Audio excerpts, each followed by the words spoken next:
LDF സർക്കാരിന്റെ സത്യപ്രതിജ്ഞയ്ക്കുള്ള ഒരുക്കങ്ങൾ Thiruvananthapuram central സ്റ്റേഡിയത്തിൽ അവസാന ഘട്ടത്തിലാണ്. നാളെ വൈകിട്ട് 4 മണിക്കാണ് പിണറായി വിജയന്റെ നേതൃത്വത്തിലുള്ള 19 അംഗ മന്ത്രിസഭയുടെ സത്യപ്രതിജ്ഞ. ചടങ്ങിന് സാക്ഷിയാകാൻ പതിനായിരങ്ങളാണ് എത്തിച്ചേരുന്നത്. ചെങ്കടലിരമ്പലിന് കാതോർത്താണ് തിരുവനന്തപുരം സെൻട്രൽ സ്റ്റേഡിയം LDFന്റെ പിണറായി വിജയൻ മന്ത്രിസഭയുടെ സത്യപ്രതിജ്ഞയ്ക്കായി ഒരുങ്ങുന്നത്. നാളെ വൈകിട്ട് 4 മണിക്കാണ് മന്ത്രിസഭയുടെ സത്യപ്രതിജ്ഞ. സെക്രട്ടേറിയറ്റിനോട് ചേർന്നാണ് വേദി. 2500 പേർക്ക് പ്രധാന പന്തലിലിരിക്കാം. 30,000 പേർക്ക് തത്സമയം ചടങ്ങ് വീക്ഷിക്കാവുന്ന രീതിയിലാണ് വേദി ഒരുക്കുന്നത്. മഴ പെയ്യാൻ സാധ്യതയുള്ളതിനാൽ വേദിയുടെ മുൻഭാഗത്തും ഗാലറിയിലും പന്തലിട്ടിട്ടുണ്ട്. വേദിയുടെ ഒരുക്കങ്ങൾ വിലയിരുത്താൻ CPIM സംസ്ഥാന സെക്രട്ടറി കോടിയേരി ബാലകൃഷ്ണൻ സ്റ്റേഡിയം സന്ദർശിച്ചു. ഏറ്റവും വലിയ ജനസാഗരമാകും നാളത്തെ സത്യപ്രതിജ്ഞയ്ക്ക് സാക്ഷ്യം വഹിക്കുകയെന്ന് കോടിയേരി പറഞ്ഞു. നാളെ വലിയ തോതിലുള്ള ജനപങ്കാളിത്തം ഉണ്ടാവും. അതുകൊണ്ട് അവർക്കെല്ലാം ഇവിടെ ഉൾക്കൊള്ളാൻ സാധിക്കുമെന്നുള്ളതാണ് പ്രധാനമായിട്ടുള്ള പ്രശ്നം. പരമാവധി ആളുകളെ ഉൾക്കൊള്ളാൻ കഴിയുന്ന വിധത്തിലാണ് ഇത് അറേഞ്ച് ചെയ്തുകൊണ്ടിരിക്കുന്നത്. പക്ഷെ വരാൻ ആഗ്രഹിക്കുന്ന എല്ലാവർക്കും ഇവിടെ എത്തിച്ചേരാൻ കഴിയുമെന്നുള്ള കാര്യം സംശയമാണ്. തലസ്ഥാനത്തിന്റെ നഗരവീഥികൾ ചെങ്കടലാകുമെന്നതിനാൽ കനത്ത സുരക്ഷാ സംവിധാനങ്ങളും ഗതാഗത നിയന്ത്രണവും നഗരത്തിൽ ഏർപ്പെടുത്തിയിട്ടുണ്ട്. ഗാലറിയിൽ ഇരിക്കുന്നവർക്ക് സത്യപ്രതിജ്ഞ അടുത്തു കാണാനായി LED സ്ക്രീനുകളും ഒരുക്കിയിട്ടുണ്ട്. സ്റ്റേഡിയത്തിൽ പ്രവേശിക്കാൻ സാധിക്കാത്തവർക്കായി സെക്രട്ടേറിയറ്റ് അനക്സ്, ജേക്കബ്സ് ജംഗ്ഷൻ, പാളയം, സ്റ്റാച്യു എന്നിവിടങ്ങളിലും ജനങ്ങൾക്ക് ചടങ്ങ് തത്സമയം വീക്ഷിക്കാൻ സാധിക്കും. വൻ ജനക്കൂട്ടം എത്തുമെന്നതിനാൽ മെഡിക്കൽ സംഘത്തിന്റെ സേവനവും സ്റ്റേഡിയത്തിൽ ഒരുക്കിയിട്ടുണ്ട്. LDF സർക്കാരിന്റെ സത്യപ്രതിജ്ഞയ്ക്കായുള്ള ഒരുക്കങ്ങൾ ഇവിടെ സെൻട്രൽ സ്റ്റേഡിയത്തിൽ അതിന്റെ അവസാന ഘട്ടത്തിലാണ്. സത്യപ്രതിജ്ഞയ്ക്കായി എത്തുന്ന ജനങ്ങളെ സ്റ്റേഡിയം ഉൾക്കൊള്ളുമോ എന്നുള്ളതാണ് ഇനി കണ്ടറിയേണ്ടത്. സെൻട്രൽ സ്റ്റേഡിയത്തിൽ നിന്നും ക്യാമറാമാൻ RK കുമാറിനൊപ്പം ഷീജ. മുഴുവൻ ജനങ്ങളുടെയും സർക്കാരായി LDF സർക്കാർ പ്രവർത്തിക്കുമെന്ന് നിയുക്ത മുഖ്യമന്ത്രി പിണറായി വിജയൻ. LDF സർക്കാരിന് ജാതി മത കക്ഷി രാഷ്ട്രീയ വ്യത്യാസം ഉണ്ടാകില്ലെന്നും പിണറായി വിജയൻ വ്യക്തമാക്കി. ജനങ്ങളുടെ ജീവിതക്ഷേമവും അഭിവൃദ്ധിയും മുൻനിർത്തി പ്രവർത്തിക്കുന്ന സർക്കാരായിരിക്കും LDFന്റേതെന്നും പിണറായി വാർത്താസമ്മേളനത്തിൽ പറഞ്ഞു. അതേസമയം മാധ്യമപ്രവർത്തകർക്ക് പിറന്നാൾ മധുരം വിളമ്പിയാണ് പിണറായി വിജയൻ വാർത്താസമ്മേളനം ആരംഭിച്ചത്. മെയ് 24 തന്റെ പിറന്നാളെന്ന് പിണറായി വിജയൻ പറഞ്ഞു. നിറഞ്ഞ സന്തോഷത്തോടെയായിരുന്നു സംസ്ഥാനത്തെ നിയുക്ത മുഖ്യമന്ത്രി പിണറായി വിജയൻ AKG സെന്ററിൽ വാർത്താസമ്മേളനം നടത്തിയത്. സന്തോഷത്തിന്റെ സസ്പെൻസ് മാധ്യമങ്ങൾക്ക് പോലും അറിയില്ലല്ലോ എന്ന ചോദ്യമുന്നയിച്ച ഒടുവിൽ പിണറായി തന്നെ അത് പൊളിച്ചു. ഇന്നാണ് എൻ്റെ പിറന്നാൾ. അത് രഹസ്യമായിട്ട് വെച്ചതാണ്. പലരും എന്നോട് ചോദിച്ചിരുന്നു എപ്പോഴാണ് യഥാർത്ഥ പിറന്നാൾ. ഔദ്യോഗിക രേഖയനുസരിച്ച് 21/3/44. എന്നാൽ യഥാർത്ഥത്തിൽ 1120 ഇടവം 10-നാണ് ജനനം. അതായത് 45 മെയ് 24.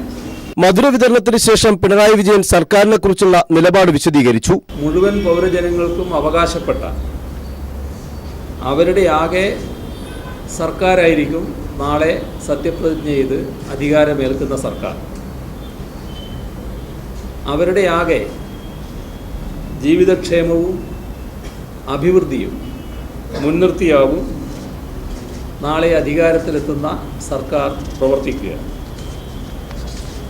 ഒരു കാര്യത്തിൽ എല്ലാവർക്കും വ്യക്തതയുണ്ടാവും. ജാതി മത വ്യത്യാസമുണ്ടാകില്ല, കക്ഷി രാഷ്ട്രീയ വ്യത്യാസവും ഉണ്ടാവില്ല. കേരളത്തിൻ്റേതായ ഒരു സർക്കാരായിരിക്കും നാളെ അധികാരമേൽക്കുന്ന സർക്കാർ. ഒരുമിച്ച് ചേർന്നുള്ള പ്രവർത്തനമാണ് ഈ സർക്കാരിന് ആവശ്യമെന്ന് പറഞ്ഞ പിണറായി വിജയൻ ഇങ്ങനെ ഒരു അഭ്യർത്ഥനയും നടത്തി. നന്മയുടെ, നീതിയുടെ, സമൃദ്ധിയുടെ, സാഹോദര്യത്തിൻ്റെ, സമാധാനത്തിൻ്റെ, പുരോഗതിയുടെ ഒരു കാലം ഇവിടെ ഉണ്ടാവണം. അതിനായി നമുക്ക് ഒരുമിച്ച് ചേർന്ന് പ്രവർത്തിക്കാം എന്നാണ് കേരളീയ സമൂഹത്തോട് അഭ്യർത്ഥിക്കാനുള്ളത്. എല്ലാവരുടെയും സ്നേഹസഹകരണം ഉണ്ടാകണം. വോട്ട് രേഖപ്പെടുത്തി ഈ സർക്കാരിനെ അധികാരത്തിലേറ്റാൻ അഹോരാത്രം പ്രവർത്തിച്ചവർക്ക് നിയുക്ത മുഖ്യമന്ത്രി നന്ദിയും രേഖപ്പെടുത്തി. തന്റെ പേര് പറഞ്ഞ് അഴിമതി നടത്താനായി രംഗത്തെത്തുന്നവർക്ക് പിണറായി വിജയന്റെ വക താക്കീത് ഇത്തരത്തിലായിരുന്നു. ഇപ്പം ഞാൻ നാളെ മുഖ്യമന്ത്രിയാകുന്നു. അങ്ങനെ മുഖ്യമന്ത്രിയായി സത്യപ്രതിജ്ഞ ചെയ്ത് കഴിഞ്ഞാൽ എൻ്റെ അടുത്ത ആളാണെന്നും പറഞ്ഞ് ചിലർ രംഗപ്രവേശം ചെയ്താൽ അതും ഒരു അഴിമതിയുടെ രീതിയാണ്. ചില പുള്ളിക്കാരങ്ങനെ നടക്കുന്നുണ്ടെന്ന് ഞാൻ കേൾക്കുന്നുണ്ട്. അതുകൊണ്ടാണ് ഞാൻ അഡ്വാൻസായിട്ട് പറയുന്നത്. ആ നടക്കുന്നവർക്കും എൻ്റെ രീതി അറിയില്ലായിരിക്കും, ചെന്ന് ബന്ധപ്പെടുന്നവർക്കും ചിലപ്പോൾ അറിയാൻ വഴിയില്ലായിരിക്കും. ഇമാതിരി കുറേ അവതാരങ്ങളുണ്ടാവും. അത്തരം അവതാരങ്ങളെ നമ്മൾ എപ്പോഴും സൂക്ഷിച്ചു നിൽക്കേണ്ടതായിട്ടുണ്ട്. News bureau, Thiruvananthapuram. നിയുക്ത മുഖ്യമന്ത്രി പിണറായി വിജയനും മന്ത്രിമാരും പുന്നപ്ര വയലാർ രക്തസാക്ഷി മണ്ഡപത്തിൽ പുഷ്പാർച്ചന നടത്തി. നിരവധി പാർട്ടി പ്രവർത്തകരും നേതാക്കളും നിയുക്ത മന്ത്രിമാരെ അനുഗമിച്ചു. പിണറായി വിജയൻ ഗൗരിയമ്മയെയും സന്ദർശിച്ചു.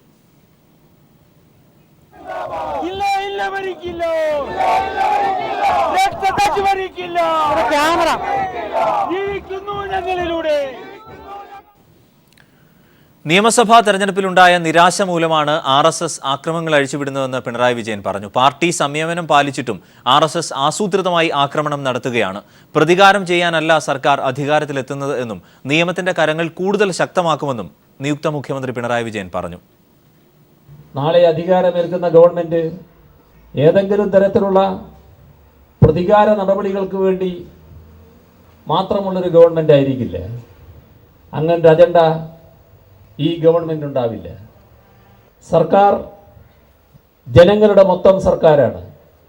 ജനങ്ങൾക്ക് വേണ്ടിയുള്ള ഭരണമായിരിക്കും LDF ഗവൺമെന്റ് കാഴ്ചവെക്കുക. NCPയിൽ നിന്ന് AK ശശീന്ദ്രൻ മന്ത്രിയാകുമെന്ന് NCP സംസ്ഥാന പ്രസിഡന്റ് ഉഴവൂർ വിജയൻ. എലത്തൂരിൽ നിന്നുള്ള MLA ആണ് AK ശശീന്ദ്രൻ. ഏത് വകുപ്പും സ്വീകാര്യമാണെന്നും ഉഴവൂർ വിജയൻ വാർത്താസമ്മേളനത്തിൽ പറഞ്ഞു. AK ശശീന്ദ്രനായിരിക്കും LDF മന്ത്രിസഭയിലെ NCPയുടെ പ്രതിനിധി. വകുപ്പ് ജനങ്ങളുമായി ബന്ധപ്പെട്ട വകുപ്പുകളാണ് ഞങ്ങൾ ആവശ്യപ്പെടുന്നത്. നാളെയാണ് അതിൻ്റെ ചർച്ച. ചില കാര്യങ്ങളിൽ ഇപ്പോൾ സാധാരണക്കാരെ ബാധിക്കുന്ന വിഷയങ്ങൾ കൈകാര്യം ചെയ്യുന്ന വകുപ്പുകളുണ്ടല്ലോ, കൃഷി, ജലസേചനം, അങ്ങനെയൊക്കെയുള്ള വരുന്നത് എന്ന് വിചാരിച്ച് ഞങ്ങൾ ചോദിക്കുന്ന വകുപ്പ് കിട്ടിയില്ലെന്ന് വിചാരിച്ച് ഞങ്ങൾ ഇടയുന്നു എന്ന വാർത്ത നിങ്ങൾ കൊടുക്കേണ്ടി വരില്ല. ജനപക്ഷ വികസനം നടപ്പിലാക്കുകയാണ് തന്റെ പ്രഥമ അജണ്ടയെന്ന് നിയുക്ത മന്ത്രി AK ശശീന്ദ്രൻ പീപ്പിൾ TVയോട്. സാധാരണക്കാരുടെ ഉന്നമനമാണ് തന്റെ കണ്ണിലെ വികസനമെന്നും അദ്ദേഹം പറഞ്ഞു. ഈ ജനപക്ഷ സമീപനം വരും നാളുകളിൽ ജനങ്ങൾക്ക് ബോധ്യമാകും വണ്ണം പ്രാവർത്തികമാക്കണം എന്നതിലാണ്. രണ്ടാമതൊരു കാര്യം വന്നിരിക്കുന്നത് ജനപക്ഷ വികസനം എന്നതാണ് LDF ഈ തെരഞ്ഞെടുപ്പ് കാലത്ത് ജനങ്ങളുടെ മുമ്പാകെ അവതരിപ്പിച്ചിട്ടുള്ളത്. ജാമ്യ വ്യവസ്ഥ പ്രകാരം കണ്ണൂർ ജില്ലയിൽ നിന്ന് മാറി നിന്ന EP ജയരാജൻ അദ്ദേഹം കണ്ണൂരിൽ തിരിച്ചെത്തി. അദ്ദേഹത്തിന് ഇപ്പോൾ കണ്ണൂരിൽ സ്വീകരണം നൽകുകയാണ്. തത്സമയ ദൃശ്യങ്ങൾ. Taliparamba K Krishnan, Madayi CM Venugopal, Pappinisseri T Chandran, Mayyil K Chandran, Kannur KP Sudhakaran, Edakkad KV ബാലൻ,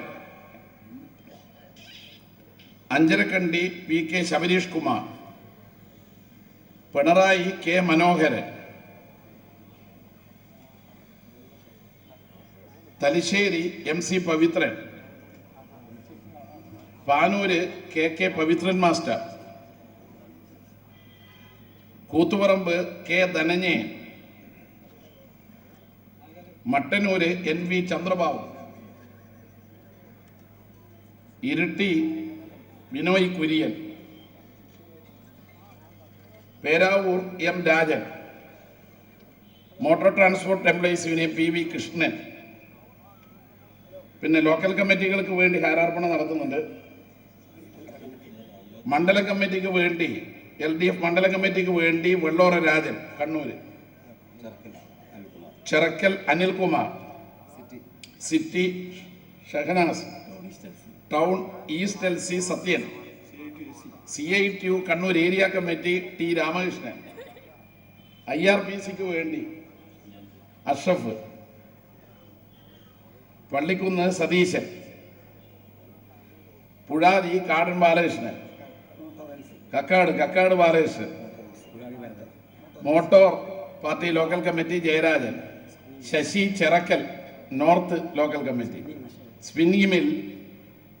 2 മാസം കണ്ണൂർ ജില്ലയ്ക്ക് പുറത്ത് താമസിക്കണമെന്ന ജാമ്യവ്യവസ്ഥ കാലാവധി അവസാനിച്ചതിനെ തുടർന്ന് ഇന്ന് കണ്ണൂർ ജില്ലയിൽ തിരിച്ചെത്തിയ P ജയരാജന് സ്വീകരണം നൽകുകയാണ്. തത്സമയ ദൃശ്യങ്ങളാണ് കാണുന്നത്. വൈകിട്ട് മാഹി പള്ളി മൈതാനിൽ CPIM പ്രവർത്തകർ ചേർന്ന് സ്വീകരണം നൽകിയതിന് ശേഷം കണ്ണൂർ സ്റ്റേഡിയം കോർണറിൽ സംഘടിപ്പിച്ചിരിക്കുന്ന സ്വീകരണ സമ്മേളനമാണ് നിലവിൽ കാണുന്നത്. അതിൻ്റെ തത്സമയ ദൃശ്യങ്ങളാണ്. ഞങ്ങളുടെ പ്രതിനിധി PV കുട്ടൻ ചേരുന്നു കണ്ണൂരിൽ നിന്ന്. കുട്ടൻ, ഏതൊക്കെ നേതാക്കളാണ് നിലവിൽ ഉള്ളത്? പ്രത്യേകിച്ച് LDF ഘടകകക്ഷികളുടെ നേതാക്കളടക്കം ഒരു വലിയ ജനസഞ്ചയം ഉണ്ടാകും എന്ന് നേരത്തെ റിപ്പോർട്ട് ചെയ്തിരുന്നു. അതിന്റെ അടിസ്ഥാനത്തിൽ കൂടി അരുൺ, കണ്ണൂർ ആവേശകരമായ സ്വീകരണമാണ് തങ്ങളുടെ വിപ്ലവ നായകന് നൽകിയിരിക്കുന്നത്.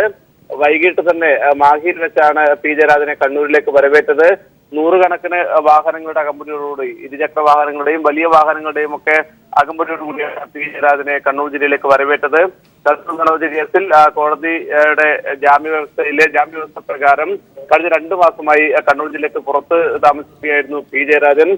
CPIMന്റെ കണ്ണൂർ ജില്ലാ സെക്രട്ടറിയായ പി ജയരാജനെ ആവേശപൂർണമായ വരവേൽപ്പാണ് കണ്ണൂർ ജില്ലയിലെ CPIM പ്രവർത്തകർ നേതാക്കൾ നൽകിയിരിക്കുന്നത്. ഇപ്പോൾ സ്വീകരണ സമ്മേളനം കണ്ണൂരിലെ സ്റ്റേഡിയം കോർണറിൽ നടന്നുകൊണ്ടിരിക്കുകയാണ്. MD ഗോവിന്ദൻ മാസ്റ്റർ, CPIM സംസ്ഥാന സെക്രട്ടറി അംഗം MD ഗോവിന്ദൻ മാസ്റ്ററാണ് സ്വീകരണ സമ്മേളനം ഉദ്ഘാടനം ചെയ്തത്. ഇപ്പോൾ വിവിധ ഘടകകക്ഷി നേതാക്കൾ ഈ യോഗത്തിൽ സംസാരിച്ചുകൊണ്ടിരിക്കുകയാണ്. ജില്ലയുടെ വിവിധ ഭാഗങ്ങളിൽ നിന്നും സംസ്ഥാനത്തിന്റെ തന്നെ പല ഭാഗങ്ങളിൽ നിന്നായി ആയിരക്കണക്കിന് ആൾക്കാർ ഈ സ്വീകരണ സമ്മേളനത്തിൽ പങ്കെടുക്കാൻ വേണ്ടി എത്തിയിരുന്നു. ഇപ്പോൾ CPI ജില്ലാ സെക്രട്ടറി സന്തോഷ് കുമാർ സംസാരിച്ചുകൊണ്ടിരിക്കുകയാണ്. നിയുക്ത മന്ത്രിയും കോൺഗ്രസ് നേതാവുമായ രാമചന്ദ്രൻ കടന്നപ്പള്ളിയാണ് ഈ സമ്മേളനത്തിൽ അധ്യക്ഷത വഹിക്കുന്നത്. അരുൺ, ഞങ്ങളുടെ പ്രതിനിധി PV കുട്ടനാണ് വിവരങ്ങൾ നൽകിയത്. വാർത്തകൾ തുടരുന്നു. ഇനി മറ്റു വാർത്തകൾ ചുരുക്കത്തിൽ. 4 ദിവസത്തെ സന്ദർശനത്തിനായി രാഷ്ട്രപതി പ്രണബ് മുഖർജി ഇന്ന് ചൈനയിലേക്ക് തിരിക്കും. രാഷ്ട്രപതിയായതിനു ശേഷമുള്ള പ്രണബ് മുഖർജിയുടെ ആദ്യ ചൈന സന്ദർശനമാണിത്. 2 ദിവസത്തെ ഇറാൻ സന്ദർശനത്തിനു ശേഷം പ്രധാനമന്ത്രി നരേന്ദ്രമോദി ഇന്ത്യയിൽ തിരിച്ചെത്തി.